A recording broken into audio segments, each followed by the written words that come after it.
Bismillahirrahmanirrahim. Assalamualaikum warahmatullahi wabarakatuh. Waalaikumsalam.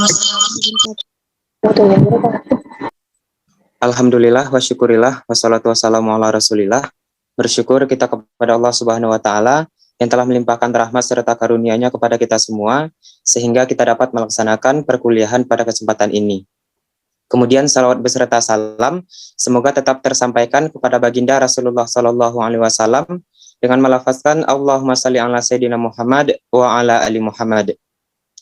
Yang sama-sama kita muliakan dosen pengampu mata kuliah penelitian pendidikan Ibu Maisri Lena SPD MPD, kemudian rekan-rekan mahasiswa PGSD kelas 21 AT02. Baiklah Ibu dan rekan-rekan semuanya, pada kesempatan ini kita akan membahas mengenai materi hakikat penelitian pendidikan, yang mana kami dari kelompok 3 yang akan menjadi kelompok penyaji nantinya. Sebelumnya izinkanlah saya selaku moderator untuk memperkenalkan rekan-rekan dari kelompok 3 yang akan presentasi. Yang pertama yaitu saya sendiri, Jeffrey Octaviandi dengan NIM 2111940, kemudian rekan saya Anis Rulwaki dengan NIM 2119167, seterusnya Arum Dati dengan NIM 21129019, dan yang terakhir yaitu Elva Sri Surya Ulfa dengan NIM 21129035. Baiklah Ibu dan rekan-rekan semuanya, langsung saja kita masuk kepada sesi yang pertama, yaitu sesi penyampaian materi. Untuk pemateri kita pertama, kita minta kepada Anis Rulwaki. Kepada Anis Rulwaki, disilakan. Baik, terima kasih moderator. Saya Anis Rulwaki akan menjelaskan materi pertama, yaitu mengenai hakikat pengertian penelitian. Adapun beberapa pengertian penelitian menurut para ahli. Yang pertama, menurut Siregar 2019, mengatakan bahwa penelitian adalah penyelidikan tentang masalah menggunakan metode tertentu, seperti pemeriksaan yang cermat, menyelidiki dan mempelajari dengan seksama, serta merumuskan hipotesis atau suatu masalah untuk mencapai jawaban untuk masalah kebenaran dan perkembangan ilmu pengetahuan. Kemudian pengertian penelitian menurut Karlinger 1986. Penelitian menurut Karlinger ini adalah proses penemuan yang mempunyai karakteristik sistematis, terkontrol, empiris, dan mendasarkan pada teori dan hipotesis atau jawaban sementara. Beberapa karakteristik penelitian sengaja ditekankan oleh Karlinger bahwa kegiatan penelitian memang berbeda dengan kegiatan profesional lainnya. Kemudian menurut Salim 2019 mengatakan bahwa penelitian dapat didefinisikan sebagai upaya mencari jawaban yang benar atau suatu masalah berdasarkan logika dan didukung oleh fakta empirik. Nah, ini dapat pula dikatakan bahwa penelitian adalah kegiatan yang dilakukan secara sistematis melalui proses pengumpulan data, pengolahan data, serta menarik kesimpulan berdasarkan data menggunakan metode dan teknik tertentu. Nah, jadi berdasarkan beberapa pendapat para ahli tersebut dapat disimpulkan bahwa penelitian adalah kegiatan atau usaha untuk menyelidiki masalah secara sistematis, kritis, faktual, objektif, dan ilmiah untuk menemukan jawaban atau memecahkan masalah dalam penelitian. Adapun fungsi dari penelitian ini adalah untuk memperbarui ilmu pengetahuan agar tetap mutakhir, kompleks, terapan, dan aksiologis bagi masyarakat. Baiklah, sekian penjelasan materi dari saya. Kembali ke moderator.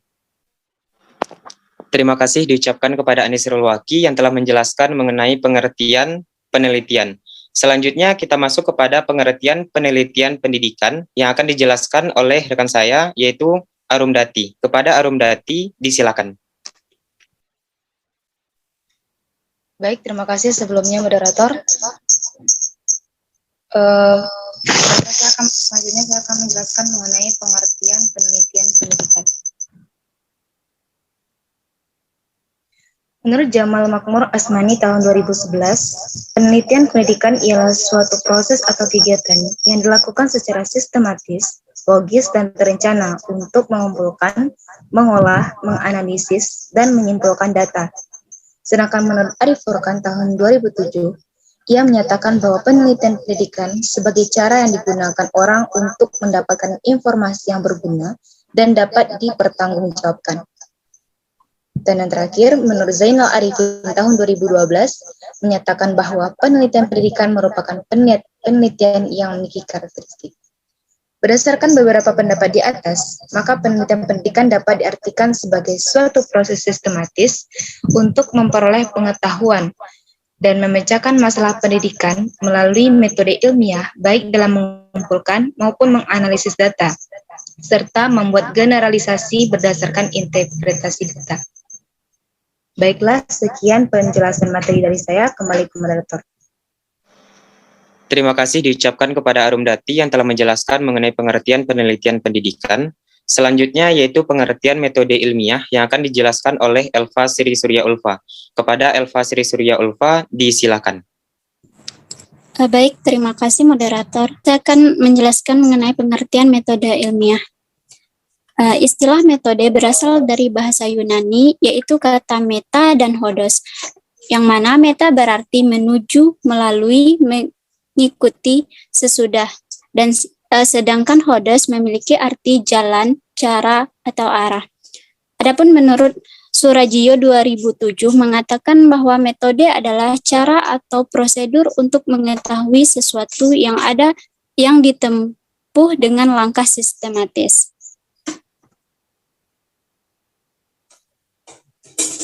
Next, PPT. Nah, adapun pengertian metode ilmiah menurut beberapa ahli, yang pertama ada Lailatul Mashkurah tahun 2013 mengungkapkan bahwa metode ilmiah itu merupakan prosedur tertentu yang sudah pasti digunakan dalam usaha memberi jawaban atas pertanyaan yang dihadapi oleh seseorang ilmuwan. Nah, yang kedua yaitu menurut Nurah 2017, metode ilmiah merupakan bentuk ekspresi yang menyerupai pikiran yang menghasilkan karakteristik bersifat rasional dan teruji. Nah, yang ketiga, menurut Ivan Raj 2021, adapun metode ilmiah itu adalah cara sistematis yang digunakan para ilmuwan untuk memecahkan masalah yang dihadapi dengan menggunakan langkah-langkah yang teratur dan terkontrol. Jadi dapat disimpulkan bahwa metode ilmiah itu adalah cara, prosedur, pola, pendekatan, alat bantu, dan langkah-langkah yang dilakukan secara sistematis, logis, dan objektif dalam mencapai kebenaran yang bersifat ilmiah. Baiklah, demikianlah penjelasan materi dari saya. Kembali kepada moderator. Terima kasih diucapkan kepada Elva Sri Surya Ulfa yang telah menjelaskan mengenai pengertian metode ilmiah. Selanjutnya yaitu pengertian metode penelitian yang akan dijelaskan oleh saya sendiri. Lanjut slide. Lanjut. Baik, saya akan melanjutkan penjelasan materi yaitu mengenai pengertian metode penelitian. Metode penelitian berasal dari dua suku kata, yaitu metode yang berasal dari bahasa Yunani, yaitu metodos yang berarti jalan atau alur yang diikuti. Dan penelitian berasal dari kata research yang artinya yaitu kembali. Mencari kembali dimaksudkan untuk melakukan penelitian terus-menerus melalui pengumpulan informasi untuk tujuan memperkuat, mengadaptasi, dan mengembangkan suatu kajian atau kelompok kajian. Lanjut. Ramadan pada tahun 2021 menyatakan metode penelitian diartikan sebagai cara ilmiah untuk mendapatkan data dengan tujuan dan kegunaan tertentu. Sedangkan metode penelitian menurut Sugiono pada tahun 2007 adalah cara ilmiah untuk memperoleh data yang sahih dan tujuan menemukan, mengembangkan, dan mendemonstrasikan suatu pengetahuan tertentu sehingga pada gilirannya dapat digunakan untuk memahami, memecahkan, dan mengantisipasi masalah. Beberapa pendapat tersebut, maka dapat disimpulkan bahwa metode penelitian ini merupakan cara yang dilakukan untuk memperoleh data yang sahih demi mendapatkan data dengan tujuan dan kegunaan tertentu. Lanjut. Jenis-jenis dari penelitian ini berdasarkan metodenya menurut Sugiono pada tahun 2007 antara lain yaitu yang pertama metode penelitian survei, yaitu digunakan untuk memperoleh data dari tempat tertentu yang dialami bukan buatan. Penelitian ini melakukan perlakuan dalam pengumpulan data misalnya dengan menyebarkan kuesioner, tes wawancara terstruktur dan sebagainya. Selanjutnya yaitu ex post facto research, yaitu penelitian yang dilakukan untuk menyelidiki peristiwa yang terjadi, kemudian ditelusuri kembali untuk menemukan faktor-faktor yang menjadi penyebab terjadinya peristiwa tersebut. Seterusnya yaitu penelitian eksperimen, yaitu penelitian yang berusaha mencari pengaruh variabel tertentu terhadap variabel yang lain dalam kondisi yang dikontrol secara ketat.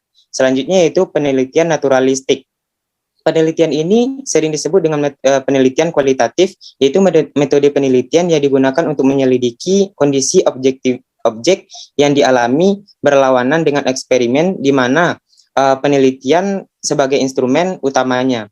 Seterusnya yaitu riset kebijakan, yaitu proses riset yang dilakukan terhadap direksi atau manajer atau menganalisis masalah sosial berdasarkan mendasar sehingga temuannya dapat direkomendasikan kepada pengambilan keputusan untuk tindakan praktis dalam pemecahan masalah. Seterusnya yaitu action research, yaitu merupakan penelitian yang bertujuan untuk mengembangkan metode kerja yang paling efisien sehingga biaya produksinya dapat ditekankan dan produktivitasnya kelembagaan meningkat. Seterusnya yaitu riset evaluasi, merupakan perbandingan suatu peristiwa, aktivitas, dan produk terhadap standar atau program yang telah ditetapkan. Evaluasi sebagai sarana inquiry akan berfungsi untuk menjelaskan fenomena. Seterusnya yaitu, sekaligus yang terakhir, yaitu penelitian sejarah, yaitu berurusan dengan analisis logis tentang peristiwa yang terjadi di masa lalu. Sumber data dapat bersifat primer, yaitu orang-orang yang terlibat langsung dalam kejadian tersebut atau sumber dokumentasi yang berkaitan dengan kejadian tersebut. Baiklah Ibu dan rekan-rekan semuanya, mungkin sekian sesi pertama yaitu penyampaian materi pada kesempatan ini. Selanjutnya kami akan membuka sesi tanya jawab. Kepada rekan-rekan yang ingin bertanya, disilakan untuk raise hand.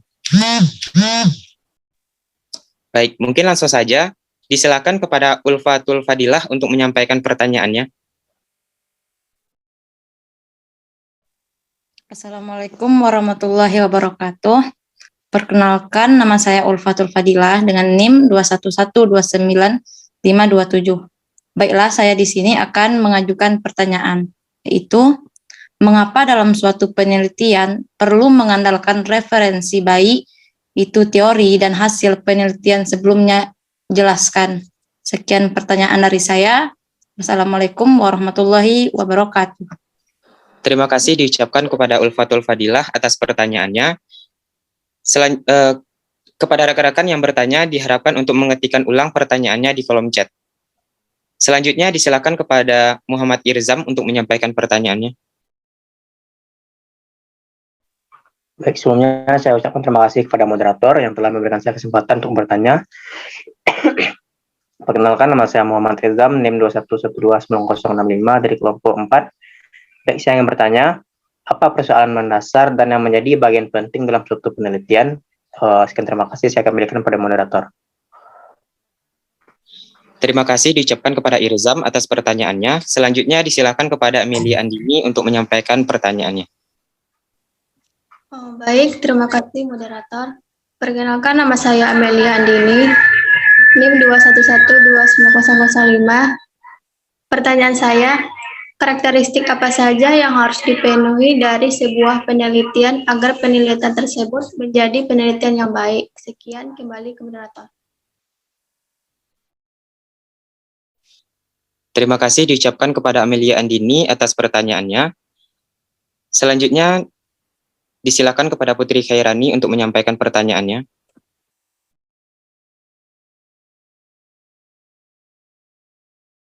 Baik, terima kasih sebelumnya moderator.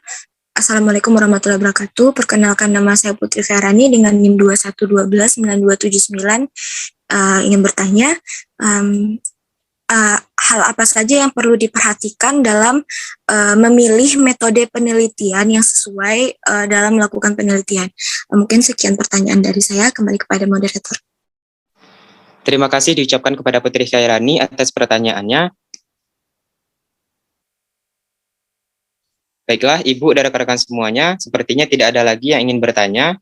Untuk itu, kami dari kelompok penyaji akan berusaha untuk menjawab pertanyaan dari rekan-rekan kita tadi. Sekali lagi kami ingatkan kepada rekan-rekan yang bertanya tadi, yang belum mengetikkan ulang pertanyaannya di kolom chat untuk dapat mengetikkan ulang agar teman-teman lain dapat menambahkan jawaban nantinya. Baiklah, untuk penjawaban pertanyaan pertama, itu pertanyaan dari Ulfatul Fadilah yang akan dijawab oleh rekan saya yaitu Anisrul Waki. Kepada Anisrul Waki, disilakan. Baik, terima kasih moderator. Saya Anisrul Waki akan menjawab pertanyaan dari Ulfatul Fadilah. Di mana pertanyaannya? Mengapa dalam suatu penelitian perlu mengandalkan referensi baik itu teori dan hasil penelitian sebelumnya? Nah, berdasarkan apa yang kami dapatkan bahwa alasan penelitian perlu mengandalkan referensi yaitu adalah agar pembaca penelitian mampu mengetahui landasan berpikir yang dilakukan peneliti. Nah, dengan demikian, kebenaran landasan teori dapat diverifikasi.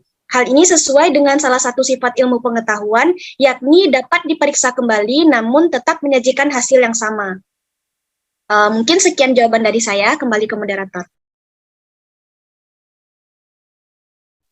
Terima kasih diucapkan kepada Anisrul Waki yang telah menjawab pertanyaan dari Ulfatul Fadilah. Kepada rekan-rekan yang ingin menambahkan jawaban, disilakan. Mohon maaf sebelumnya kepada Putri Khairani, masih raise hand.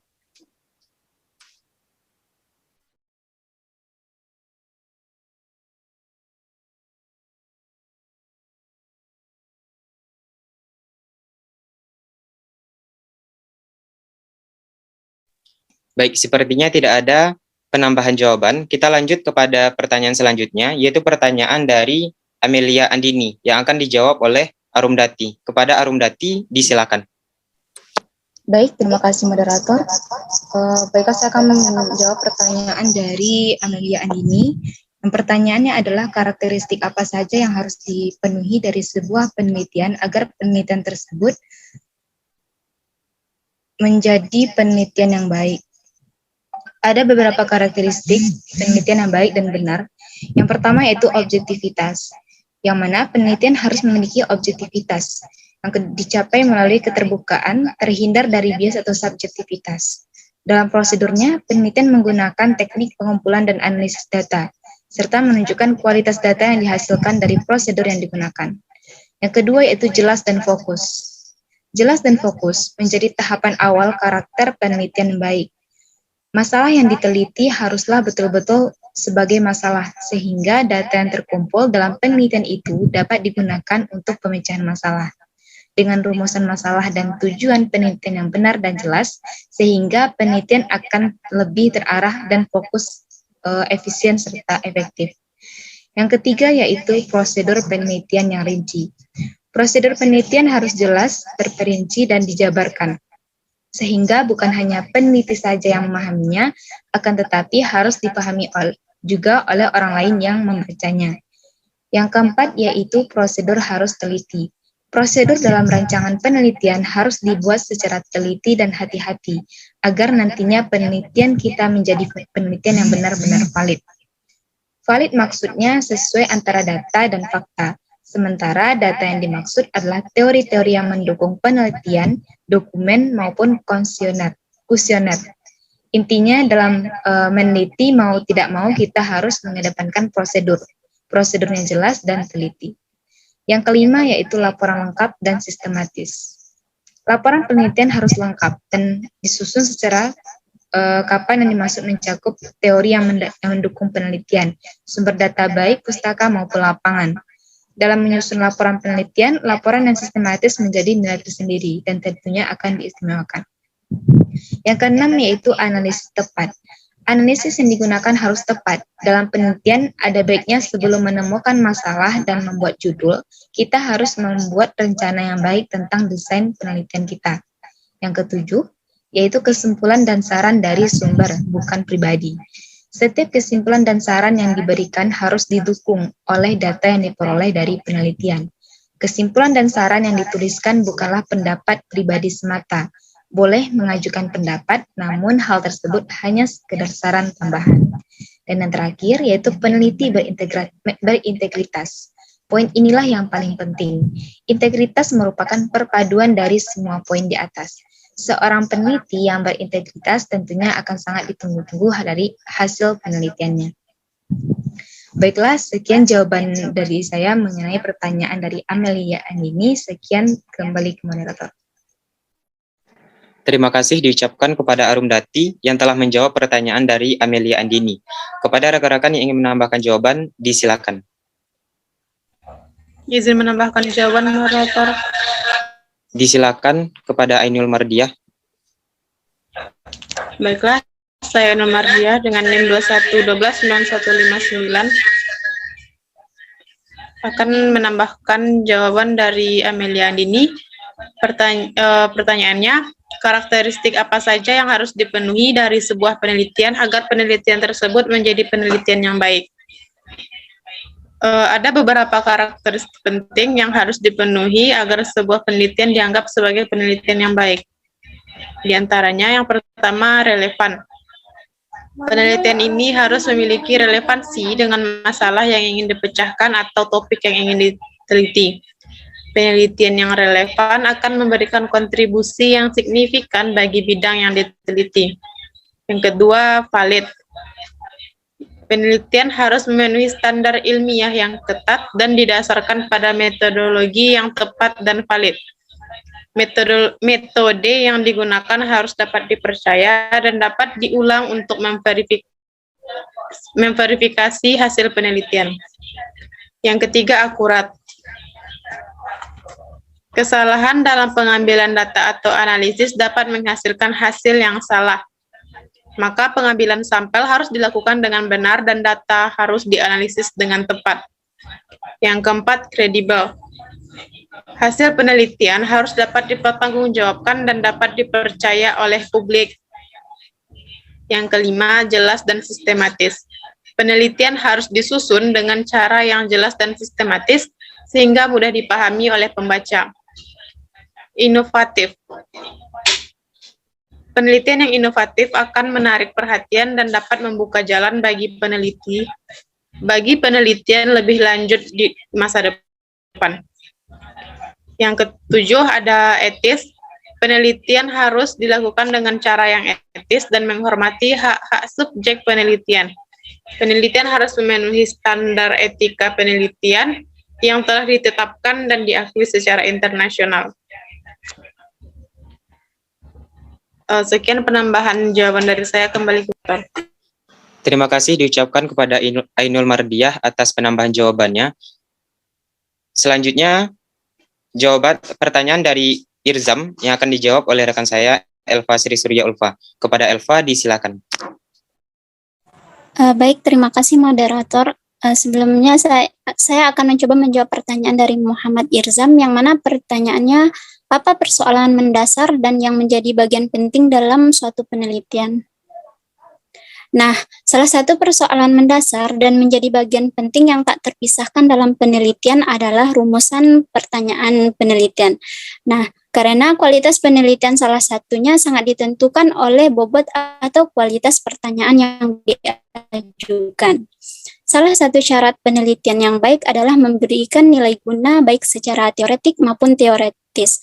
Nah, oleh karena itu, merumuskan masalah penelitian harus cermat dan hati-hati serta tidak sekali jadi. Diperlukan waktu untuk merenungkannya sehingga terwujud rumusan pertanyaan penelitian yang memenuhi syarat ilmiah yang baik. Setiap kata dalam rumusan masalah berimplikasi sangat luas, baik secara substantif, teoretik, maupun metodologis. Sekian jawaban dari saya. Terima kasih. Kembali pada moderator. Terima kasih diucapkan kepada Elva Sri Surya Ulfa atas jawaban yang telah diberikan.